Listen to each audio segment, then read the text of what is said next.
So hello everyone, welcome to my channel academic IGNOU. आज के video में जो है हम इसका लास्ट ब्लॉग डिस्कस करेंगे। आप लोग काफ़ी सुबह से मुझे जो है रिक्वेस्ट किए जा रहे थे इस ब्लॉग को लाने के लिए, बट मैं भी सुबह से जो है इसका कंटेंट देख रही थी। ज्ञान कोश पर जो सर्वर है वो बहुत डाउन आ रहा था, इसलिए मैं इसका कंटेंट नहीं बना पा रही थी। तो चलिए स्टार्ट करते हैं। M0005 का ब्लॉग 3 एंड ब्लॉग 4 मैंने एक ही वीडियो में जो है डाल दिया है कि वॉल्यूम 2 का पूरा एक ही मैं वीडियो बना दूँगी। सारे जो इंपॉर्टेंट क्वेश्चंस हैं वो इसी में आपको हो चुके हैं, मिल जाएंगे।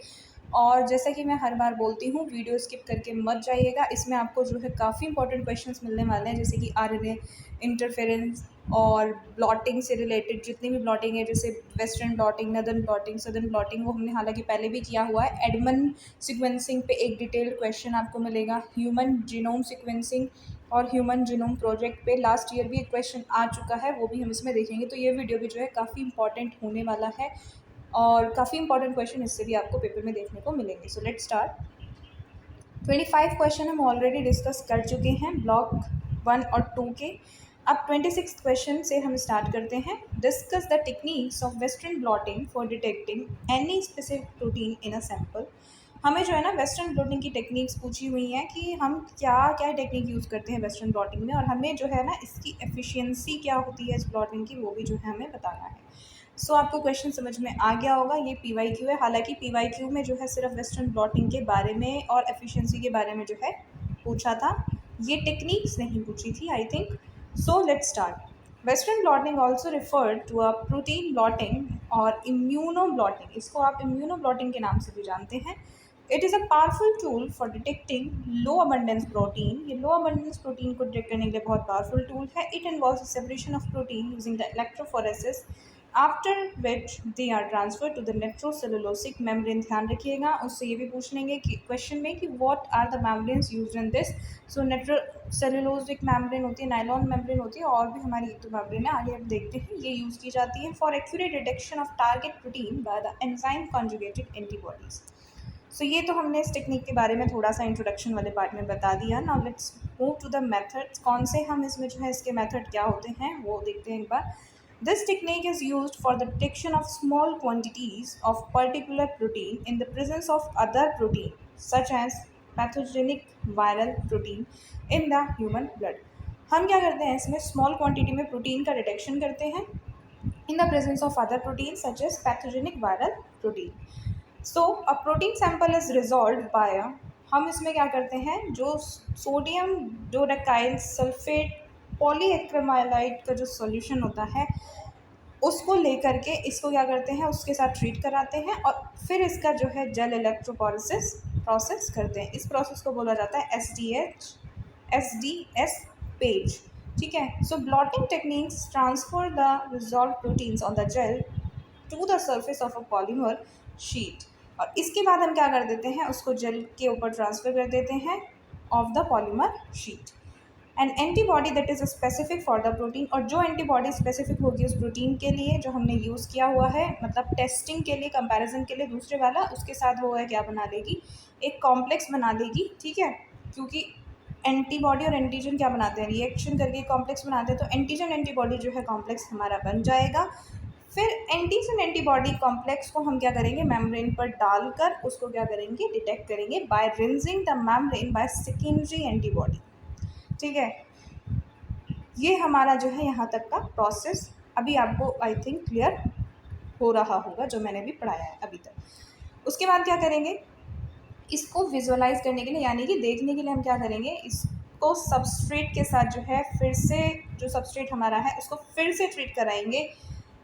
जैसे सबस्ट्रेट को अगर हम बोल सकते हैं वो फ्लोरोसेंट बेस्ड हो या फिर बायोकेमिकल बेस्ड हो, उसको फिर हम जो है ऐड करवाएंगे या ट्रीट करवाएंगे from with the membrane and observed under the chemidoic imager और expose to the x-ray for autoradiogram. तो फिर उसका जो है हमें ऑटो रेडियोग्राम बना देंगे ताकि हम उसका डिटेक्शन कर पाएँ।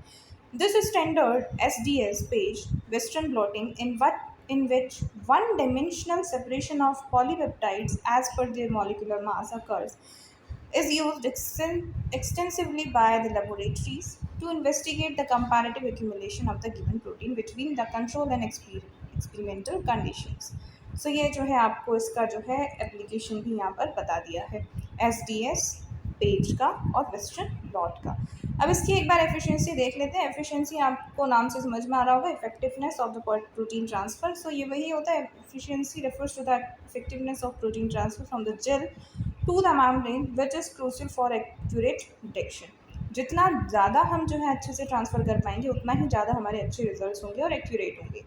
Bloating efficiency is determined by the percentage of separating gel on which the proteins are resolved। ठीक है, सो ये हमारा जेल और प्रोटीन के रेशियो या परसेंटेज से हमारा डिटरमाइन हो रहा होता है। The duration of transfer in the molecular mass of the protein, इस पर भी ये हमारी एफिशिएंसी डिपेंड करती है। Next is efficiency of a blotting can be detected by staining the membrane using colored stain like Panacea S before processing it for immunoblotting। Now the 27th question is give a broad overview of BAC and YAC। हमें bacterial artificial chromosome and yeast artificial chromosome का जो है broad overview देना है। ये PYQ है, bacterial वाला नहीं पूछा था, आपको ईस्ट वाला जो है क्वेश्चन पूछा हुआ था, तो इस बार हो सकता है बैक्टीरियल वाला वो आपको दे दें। सो मैंने इसमें दोनों ही जो है डाल दिए हैं। Bacterial and yeast artificial chromosomes are both cloning vector जो कि यूज़ किए जाते हैं to maintain and propagate large fragments of DNA particularly in genomic research. अगर बैक्टीरियल क्रोमोसोम की बात करें तो बैक्टीरियल क्रोमोसोम जो है डिराइव होते हैं from the F plasmid fertile plasmid. मैं ऑलरेडी फर्स्ट वीडियो में आपको बता चुकी हूँ M05 की इसके बारे में, of the E coli and are capable of carrying DNA inserts of up to, ये चीज़ इसमें इंपॉर्टेंट है और यही इन दोनों का डिफरेंस है, अप टू 300 किलो बेसिस। लेकिन जो हमारा ईस्ट होता है YAC होता है वो हमारा 1 मेगा किलो बेसिस तक जो है लेके जा सकता है। They are maintained as low copy number, ये क्या करता है लो कॉपी नंबर मेंटेन करके रखता है लेकिन स्टेबल हुई होता है। ठीक है, हालांकि लो कौन उसमें रखे लेकिन इसलिए स्टेबल जो है कर होता है हमारा एज कम्पेयर टू YAC। इसमें जो है हमारा एसेंशियल कंपोनेंट एसेंशियल एलिमेंट होता है ORI, origin of replication, partitioning genes and selective markers like antibody resistance. ठीक है, सो ये सारी चीज़ें इसके एसेंशियल एलिमेंट को जो है कॉन्स्टिट्यूट करती हैं। They become specially important during the large scale production of genome project like human genome project due to their reliability and handling large DNA sequences। Now let's see YAC. YAC are synthetic chromosomes and used in yeast cells, particularly Saccharomyces cerevisiae, and can accommodate even large DNA fragments up to 1 megabases or more। YAC mimics the structure of natural eukaryotic chromosome, और ये क्या करता है mimic करने के capable होता है natural eukaryotic chromosomes के by including a features such as centromere, telomere and autonomously replicating sequences ARS and selectable yeast markers, although they are useful for studying very large genomic regions and eukaryotic gene functions। They are generally less stable, BAC is more stable, हमने भी पढ़ा था, लेकिन more complex भी हमारे होते हैं as compared to BAC। अब ये स्टेबल की फॉर्म में भी जो है आप अच्छे से इजीली रिवाइज कर सकते हो। ये किससे बना होता है इकोलाई से, किससे बना होता है सर्विस से। इसका इंसर्ट साइज 100 to 300 KB होता है, इसका जो है अप टू 1 MB होता है, मेगाबेस होता है। स्टेबिलिटी इसकी हाई होती है, इसकी स्टेबिलिटी लो रहती है। कॉम्प्लेक्सिटी में ये सिंपल है, ये मोर कॉम्प्लेक्स है as compare to BAC। Application इसका क्या है genome sequencing and gene cloning, इसका क्या है mapping large genomic regions. Now let's see to the next question, right short note. Short note हमें जो है लिखना है, पिछली बार आपको जो है ईस्ट YAC पे दिया हुआ था ईस्ट आर्टिफिशियल क्रोमोसोम्स, हो सकता है अगर इस बार ईस्ट का क्वेश्चन दें तो ये वाला क्वेश्चन आपका पेपर में आ जाए, ईस्ट आर्टिफिशियल सिस्टम। सो हमें जो है इन चारों को जो एक्सप्लेन करना है, ईस्ट टू हाइब्रिड सिस्टम। और ये क्वेश्चन मेरे ख्याल से आपका असाइनमेंट में भी दिया हुआ है 2025 वाले, अगर आप देखेंगे तो। ठीक है, 2025 में ये जो है आपका असाइनमेंट का भी क्वेश्चन है। Separation, subtractive hybridization, phage display for DNA binding protein and chemical ionization in mass spectrometry. So ये हमें चारों क्वेश्चन इसमें शॉर्ट नोट के फॉर्म में लिख कर आने। Yeast two hybrid Y2X system is molecular biology technique का काफ़ी इंपॉर्टेंट डिटेक्टिंग टूल होता है। ये क्या करता है प्रोटीन और प्रोटीन के इंटरेक्शन को डिटेक्ट करने में काफ़ी हेल्पफुल होता है। It relies on reconstitution of functional transcription factor when two fusion proteins, एक तो हमारा DNA बाइंडिंग प्रोटीन हो जो किसके साथ फ्यूज कर जाए to one protein bait and an inactive domain AD। ठीक है, और ये सारे क्या हो, अनोदर प्रे के साथ जो है फ्यूज़ करके हमारे इंटरेक्ट करें ईस्ट सेल के साथ। सो ये जो है हाइब्रिड बन जाएगा हमारा ईस्ट सेल के साथ। अगर वो जाके हमारे अगर इंटरेक्ट करें तो ये हमारा हाइब्रिड फॉर्मेशन कर लेगा। लेकिन अगर हमारा बेट और प्रे प्रोटीन इंटरेक्ट्स करें तो वो क्या कर लेंगे, reconstituted transcription factor activates a reporter gene indicating interaction. ठीक है, तो ये हमारा यहाँ पर हाइब्रिडाइजेशन को वो कब दिखाएंगे, तो ये तभी दिखाएंगे जब वो क्या कर लें, अपना इंटरेक्शन करेंगे सारे लोग। Next question is separation and subtractive hybridization. So हमें बताना है सेपरेशन सब्सट्रैक्टिव हाइब्रिडाइजेशन क्या होता है। It is a technique use to identify differentially express genes between two samples जो कि हमारे ट्रेटेड वर्सेस कंट्रोल हो सकते हैं। It works by hybridizing C DNA complementary DNA को हाइब्रिडाइज करके ये जो है काम किया जाता है। फ्रॉम द सैंपल में से हम जो है हाइब्रिडाइज करते हैं कॉम्प्लीमेंट्री डीएनए स्ट्रैंड को and selectively amplifying the sequences present in the tester but absent or less abundant in the driver. So present तो होने चाहिए वो किसके अंदर, टेस्टर के अंदर, but less abundant quantity में present हो ड्राइवर के अंदर. This enriches the unique or upregulated transcripts, enabling the discovery of novel and condition specific genes. Now the third question is phase display for DNA binding protein. अब ये phase display जो है ना, ये हमारा एक मेथड होता है to study the protein DNA interactions. इसमें हम प्रोटीन और डीएनए का इंटरेक्शन पढ़ेंगे by displaying DNA binding proteins on the surfaces of bacteriophage. DNA sequences of interest are immobilized and phage library expressing various DNA binding protein variants are exposed to them. The phage that binds are selected and amplified. जो phage जो होगा ना, जो bind करेगा, जो select करेगा, वो क्या, उसको हम क्या करेंगे, फिर आगे फर्दर एम्पलीफाइड करेंगे। This allows the identification and characterization of protein and peptides that specifically bind to the particular DNA motifs. और इसी प्रोसेस से हम क्या कर पाते हैं, उन स्पेसिफिकली बाइंडिंग जो बाइंड करते हैं ना, जो बाइंड कर जाते हैं, उनको फिर हम आगे एम्पलीफाई करके हम क्या कर सकते हैं, आइडेंटिफाई कर सकते हैं पर्टिकुलर डीएनए मोटिव्स को। Now the fourth question is chemical ionization in mass spectrometry. ये क्या होता है, हमारा एक सॉफ्ट आयोनाइजेशन टेक्निक है जो कि हमारा यूज़ किया जाता है मास स्पेक्ट्रोमेट्री में। Very important question, we will have to discuss this in आगे हमारे वीडियो में हम इसको देखेंगे। It involves ionizing a reagent gas जैसे मीथेन और ammonia using an electron beam which in turn ionize the analyte molecule through the protein transfer और other reactions. ये क्या करता है ना, ये थोड़ी हमारी फ्रेगमेंट आयंस को भी प्रोड्यूस करता है then electron ionization. So chemical ionization में हमारे फ्यूअर सेगमेंट प्रोड्यूस होते हैं as compare to the electron one, resulting in the simpler spectra and better identification of molecular ions. इसी वजह से जो है हम उसमें बेटर और सिंपल फॉर्म में जो है आइडेंटिफाई कर सकते हैं मॉलिक्यूलर आयंस को, specially for the volatile and thermally stable compounds. ठीक है, तो ये उन कंपाउंड्स में और भी ज़्यादा हेल्पफुल होता है। Next question is peptide sequencing, और इसके हमें जो है दो मेथड हमें बताने हैं, दो मेथड कौन से होते हैं उसके। और नेक्स्ट क्वेश्चन में आपको स्पेशली एडमन सीक्वेंसिंग जो कि प्रोटीन सीक्वेंसिंग का ही टाइप है वो आपको ये दे सकते हैं। मैंने दोनों ही क्वेश्चन एक ही में इंक्लूड कर दिए क्योंकि दोनों का आंसर सेम ही आएगा। So let's see, peptide sequencing refers to the determination of amino acid composition of proteins. इसमें क्या होता है ना, हम अमाइनो एसिड का कंपोजिशन देखते हैं, फाइंड आउट करते हैं प्रोटीन के अंदर अमाइनो एसिड किस तरह से हमारे जो है कंपोज्ड हुए हैं, which is the first step in identification of the structure of protein. Protein sequencing actually identifies the amino acid sequence and it is used to deduce the conformation of the protein. कि वो कौन सी conformation का हमारा जो protein है उसकी कहाँ location पर हमारी क्या एटम्स वगैरह प्रेजेंट है। The two direct methods namely Edmund degradation and mass spectrometry हमारे जो हैं इसके दो मेथड हैं जो पॉपुलरली हमें जो है जाने जाते हैं, जिन्हें हम जानते हैं। नेक्स्ट पहला जो मेथड हमें देखना है इस क्वेश्चन में वो है Edmund degradation.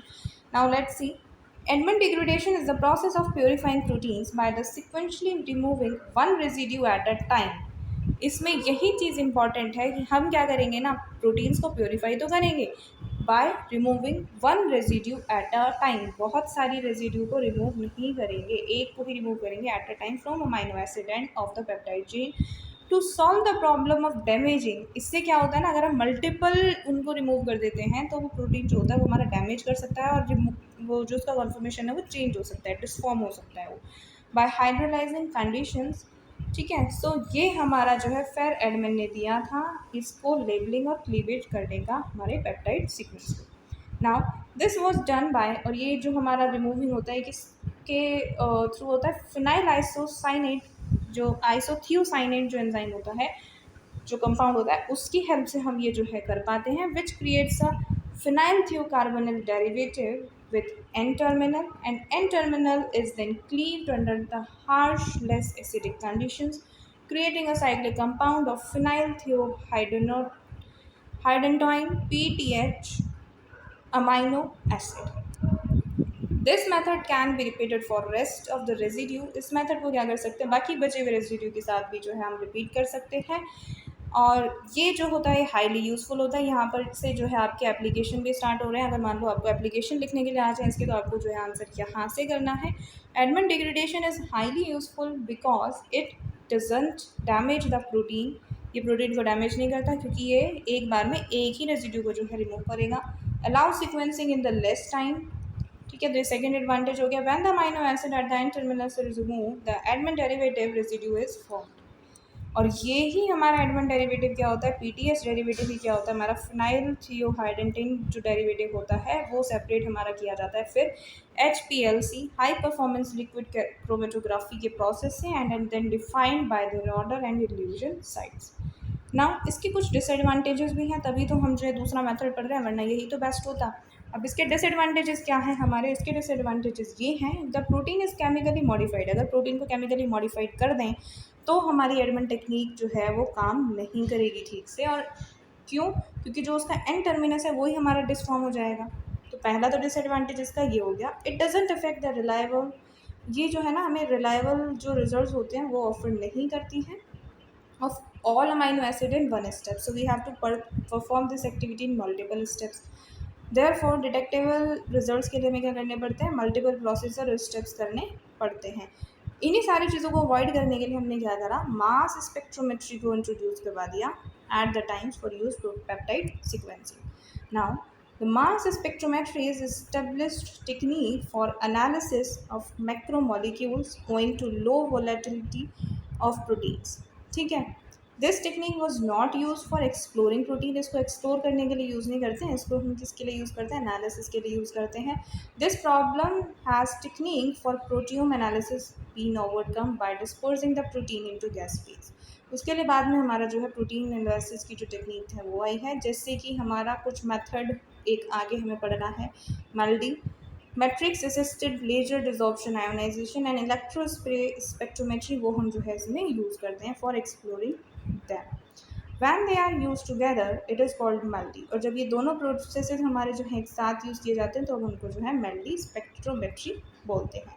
In this technique, the mass of the ionized biomolecule is measured by the following their specific trajectories in the vacuum system, and the protein ions are generated and then accelerated through the electric field. They are traveled through the flight tube when the smallest traveling faster and arriving the detector first.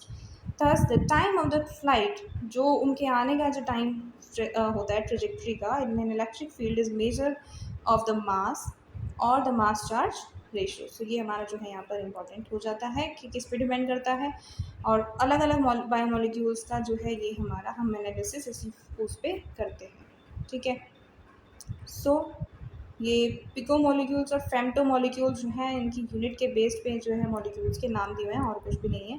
Question 30 देखते हैं। 30th question में हमें जो क्या करना है, what is genome, पहले तो बताना है जीनोम क्या होता है, उसके बाद हमें जो है जीनोम एनालिसिस को बताना है, एंड फिर हमें बताना है what are the major steps involve in genome analysis. फिर जो है इसके जो है स्टेप्स बताने हैं। तो 3 पार्ट्स हमें इस क्वेश्चन में बताकर आने हैं। ये क्वेश्चन जो है 10th में जो है जीनोम प्रोजेक्ट भी आपसे जो है पूछा गया था, इसके इम्प्लीकेशंस पूछने थे मेडिकल साइंसेज में, तो मैं इम्प्लीकेशन इसके बताऊँगी जीनोम एनालिसिस के, तो वहाँ से आपका ये क्वेश्चन इनडायरेक्टली कवर हो जाएगा। सो let's C. A genome is a complete set of genetic material in an organism. Genome जो है complete set of genetic material होता है of an organism. It includes DNA, RNA, in some viruses, and encompassing genes as well as known coding sequences. Essentially, the genome contains all the instructions needed for an organism for development, functioning, and reproduction. In humans, gene consists of about 3 billion DNA pairs. ठीक है। तो ये हमारे 3 billion base pairs होते हैं हमारे human genome में। Each species has its own unique genome structure and size.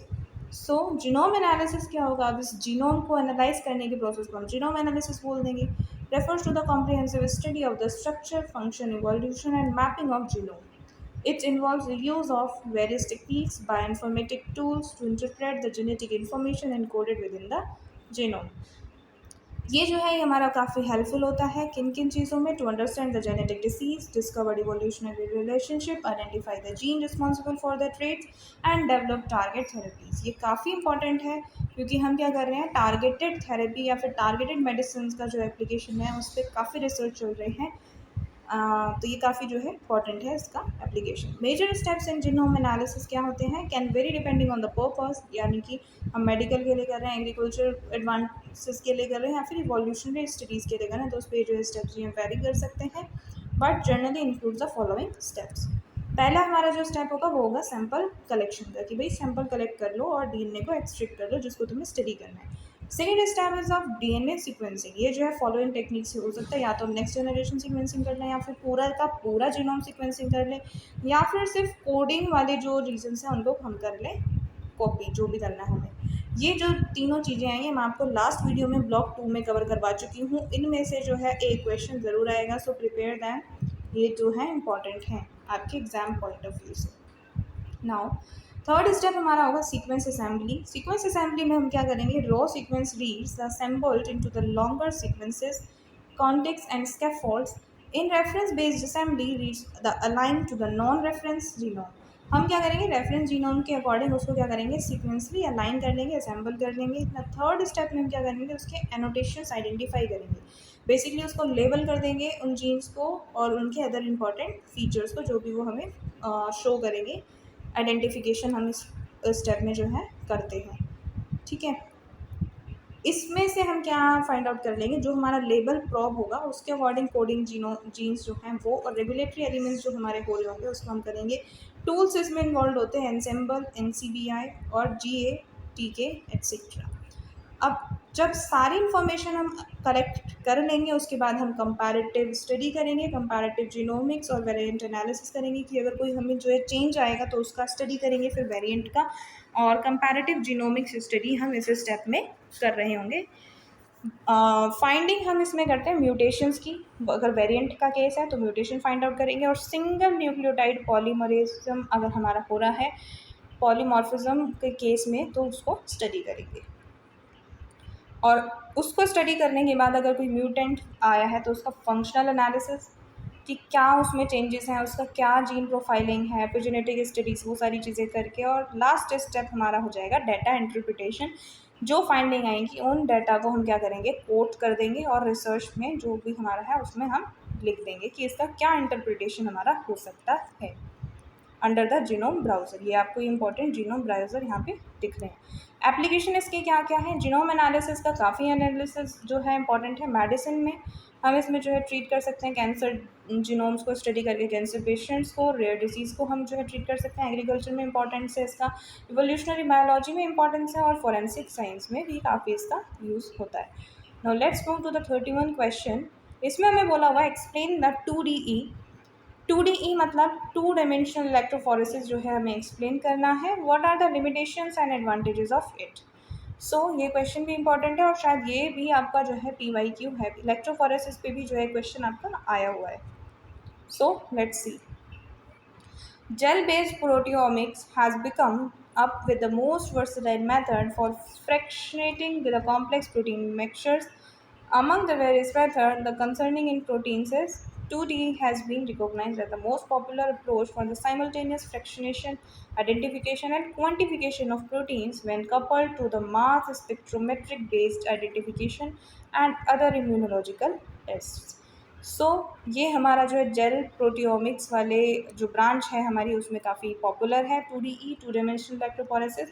ये क्या होता है? एक की फोर्स है हमारा किसमें? डेवलपमेंट ऑफ प्रोटियोमिक्स में and protein research. It serves as a initial step for further study and differentially regulated protein spots for utilizing the mass spectrometry and western blot पर भी हम जो है इसी से आई हुई इंफॉर्मेशन यूज़ करते हैं। अब इसके बारे में थोड़ा पढ़ लेते हैं कि इसका हमारा क्या है। इसमें हम एनालिसिस करते हैं, ये क्या करता है, अलाउ करता है separation of large number of proteins from 100 to 1000 proteins into the single gel. ठीक है। The method involves the separation of protein in two dimension, first being the separation of protein on the charge basis and in the second separation is done on the basis of size। तो इसीलिए इसको क्या बोला हुआ है, to dimension बोला हुआ है। यूजिंग, इसमें क्या यूज़ होता है, इसमें यूज़ होता है sodium dodecyl sulphate polyacrylamide gel electrophoresis technique use होती है, जिसको हम SDS पेज भी बोलते हैं। हमने पहले क्वेश्चन में भी ये जो है देखा था। यहाँ पर जो है इसके ऐसे फ्लो चार्ट की फॉर्म में इसके स्टेप्स बनाकर आ सकते हो मेथड्स के। सबसे पहले सैंपल प्रिपेयर करेंगे, फिर क्या करेंगे, फर्स्ट डायमेंशन सेपरेशन होगा, फिर सेकंड डायमेंशन सेपरेशन होगा जिसमें हम मास के बेसिस में करेंगे, इसमें हम चार्ज के बेसिस में करेंगे, और थर्ड में फिर हम उसको डिटेक्ट करेंगे, फिर उसका इमेज फॉर्म कर लेंगे एनालिसिस के लिए, और नेक्स्ट में हमारा क्या हो जाएगा, आइडेंटिफिकेशन होगा बेस्ड ऑन आवर फाइंडिंग्स। सो ये तो था इसका जो है मेथड। अब इसके एडवांटेजेस और डिसएडवांटेजेस जो हमसे पूछे हुए हैं वो एक बार देख लेते हैं। ये क्या होता है, फिजिबल होता है और रोबस्टनेस इसकी काफ़ी ज़्यादा होती है, लेकिन जो इसकी रिप्रोडक्टिबिलिटी होती है, रिप्रोड्यूसिबिलिटी होती है, वो क्या होती है, बहुत लो होती है। एडवांटेज इसका है, रिजॉल्व कर देता है इनेक्ट फुल लेंथ प्रोटीन्स को भी और डिटेक्ट कर देता है उनका फिजियोकेमिकल प्रोटीन्स का property. efficiently couples with many other analytical and biochemical techniques for subsequent analysis। और सारी टेक्निक्स को भी ये क्या करता है, एड कर देता है, मतलब उनको हेल्प ही करता है। ये क्या होता है, इसके डिसएडवांटेजेस क्या है, इसमें डिफ़िकल्ट होता है हमारा हाइड्रोफोबिक एंड को फाइंड करना, and extremely acidic and basic protein को हम इसमें जो है फाइंड आउट नहीं कर पाते हैं, बहुत डिफ़िकल्ट होता है। इसकी जो रेंज होती है वो भी क्या होती है, नैरो होती है, और इसका जो थ्रूपुट होता है वो भी क्या होता है, लो होता है। एक बार में हम ज़्यादा इसमें स्टडी नहीं कर सकते। And second is it is labour intensive process. Now application भी अगर आपसे जो है पूछ लें तो आप जो है 3-4 एप्लीकेशन भी प्रिपेयर करके जाइए। एप्लीकेशन इसका प्रोटीन आइडेंटिफिकेशन में, by mass profiling, finger printing, immuno proteomics में है, मतलब लार्ज स्केल की प्रोटीन्स को हम स्टडी करते हैं जो हमारे इम्यून रिस्पॉन्सेज में इन्वॉल्व होते हैं, इस जिसकी वजह से हम जो है इम्यूनोथेरेपी से डिसीज़ को जल्दी क्योर कर पाते हैं, डिसीज़ पैथोजेनेसिस को कैरी करने में या फिर उसको मैनेज करने में काफ़ी हेल्पफुल होता है। Post translational and modification are responsible for the proteins holding cellular localization and stability recognization and immune reactions में भी ये काफ़ी इंपॉर्टेंट होता है, जो कि सारे हमारे पोस्ट ट्रांसलेशन इवेंट्स हैं। These assessment और abbreviation in post translation modification and protein therefore provides, इसकी वजह से हम क्या करते हैं, सेलेक्ट सक्सेसफुली डिजीज बायोमार्कर्स को भी क्या कर पाते हैं, ट्रैक कर पाते हैं। जैसे CA-125 एंटीजन में भी ये जो है काफ़ी यूज़ होता है। It is a test for ovarian cancer का डिटेक्शन का टेस्ट होता है। नाउ नेक्स्ट हमारा है मेम्ब्रेन प्रोटियोम। मेम्ब्रेन प्रोटियोम में हमारा क्या होता है, the membrane proteome are coded by the 1/3 of human genome, the membrane proteins being the main target for most of the drug।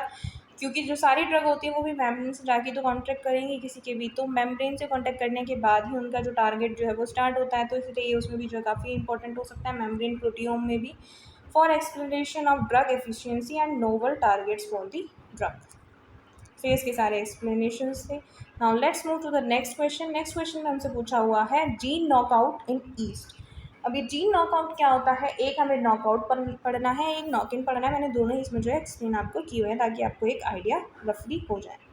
So let's C, in gene knockout animal novel function expressed supplied, हम क्या करते हैं, externally supply कर देते हैं उस gene को, और फिर वो क्या होता है, एक्सप्रेस होता है हमारा एनिमल्स के अंदर। इसको बोला जाता है जीन नॉक इन, भाई अंदर चले गए।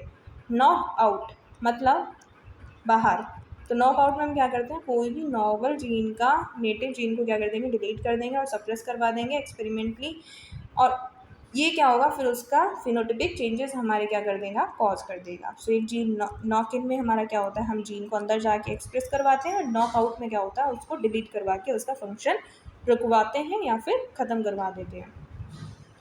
Various method to disturb the functions of protein coding gene, जिसमें हमारा नॉकआउट्स और आरएनए इंटरफेरेंस हमारा होता है, जो कि कॉमनली यूज टेक्निक्स हैं।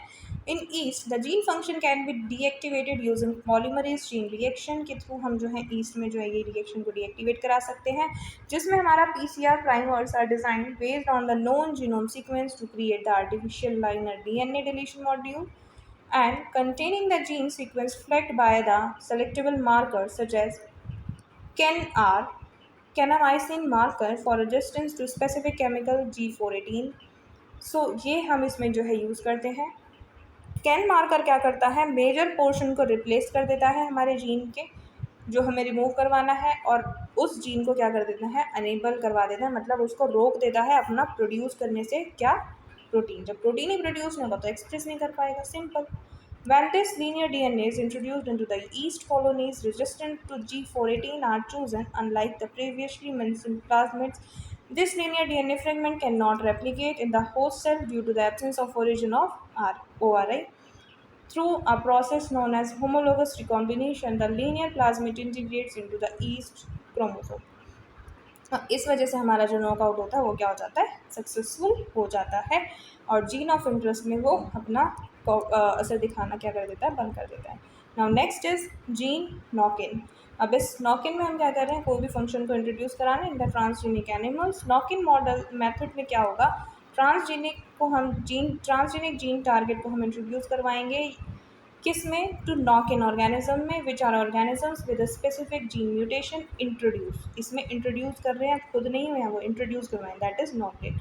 The main goal of creating knock in model is to produce animal with an allele that has either enhanced, या तो वो एनहेंस्ड हो, बहुत अच्छी हो, या फिर उसका जो फंक्शन है वो मॉडिफाइड कर दिया हो कि भाई ये फंक्शन थोड़ा अच्छा नहीं है, इसको थोड़ा मॉडिफाई कर दो। सो या तो फिर मॉडिफाई कर दिया हो। The creation of knock in animal model typically involves the insertion of specific DNA sequence into the genome at particular location, which can either replace an existing DNA region or introduce a new DNA segment. The last question is, write the salient features of RNA silencing. तो RNA silencing के salient features हमें लिखने हैं, important question है, you can not ignore this. और उसका second question में हमसे पूछा हुआ है मैकेनिज्म। हालांकि दोनों क्वेश्चन मैंने इस बार डिफरेंट करे हैं क्योंकि दोनों का आंसर जो है डिफरेंट है, बट मैंने इसको एक में ही ऐड ऑन कर दिया है। इसमें मैकेनिज्म पूछा है और उसका बायोलॉजिकल फंक्शन पूछा है RNA इंटरफेरेंस का। सो पहले देखते हैं RNA इंटरफेरेंस क्या होता है। RNA interference is a procedure by which the targeted mRNA molecule are neutralized. इसको क्या कर देंगे, न्यूट्रलाइज कर देंगे by RNA molecule to block the target gene expression. उसको हमें ब्लॉक करवाना है ताकि वो अपने आप को एक्सप्रेस ना कर पाए, ठीक है। और किसके थ्रू हम ये करते हैं, बाय टारगेट mRNA के थ्रू। इसमें क्या होता है, RNA interference involves the targeting of RNA molecules of the sequence, specific inhibition of the gene expression by double stranded RNA by transcriptional और ट्रांसलेशनल एक्सप्रेशन। पेपर में आपको ये भी जो है पूछा जा सकता है, टर्मिनल जो क्वेश्चन है उसमें आपको एक क्वेश्चन ये भी आपको दिखेगा अगर आपने मॉड्यूल पढ़ा है खुद से, कि कौन से RNA हम इसमें यूज़ करते हैं, तो वो मैंने यहाँ पे डाल दिया है, वो भी कवर्ड है इसमें। स्मॉल RNA और माइक्रो RNA जो हम इसमें यूज़ करते हैं, दो टाइप के RNA हैं जो हम यूज़ करे जाते हैं इसमें। टिनी राइबोन्यूक्लिक RNA भी बोलते हैं इनको। Molecules that are essential for this purpose. Mechanism इसका देख लेते हैं, मैकेनिज्म क्या है। मैकेनिज्म इसका जो है वो है, हम क्या करेंगे पहले प्रोसेस में भाई ट्रांसक्रिप्शन को या तो ख़त्म, मतलब कम करवा दें, या फिर इसको ख़त्म करवाएं, तो रिड्यूस करना का ट्राई करेंगे। दूसरे प्रोसेस में क्या करेंगे, दूसरे स्टेप में डिक्रीज कर देंगे क्वालिटी ऑफ RNA जनरेटेड। भाई RNA ही ना जनरेट हो पाए तो आगे का प्रोसेस ही नहीं होगा, एक्सप्रेस ही नहीं कर पाएगा वो अपने आप को। The following steps can be use to explain the RNA interference mechanism. The first is with the help of an enzyme known as dicer. Dicer क्या होता है, ये एंजाइम होता है, आपको ये PYQ में पूछा जा चुका है, व्हाट इज डाइसर।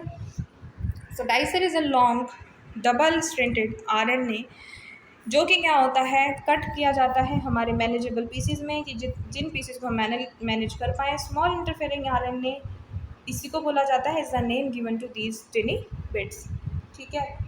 ऐसा ही RNA, small RNA are transported through the complex of RNA induce slicing. The RNA is targeted as duplex unwind.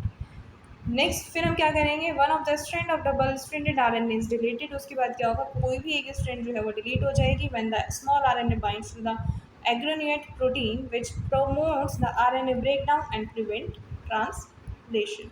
So finally हमने क्या कर दिया, ट्रांसलेशन प्रिवेंट कर दिया। The mRNA targets the sequence and are bound by remaining strand. और हमारा जो है sRNA उससे जो है बाउंड कर जाएगा और वो प्रोसेस हमारा टर्मिनेट वहीं हो जाएगा।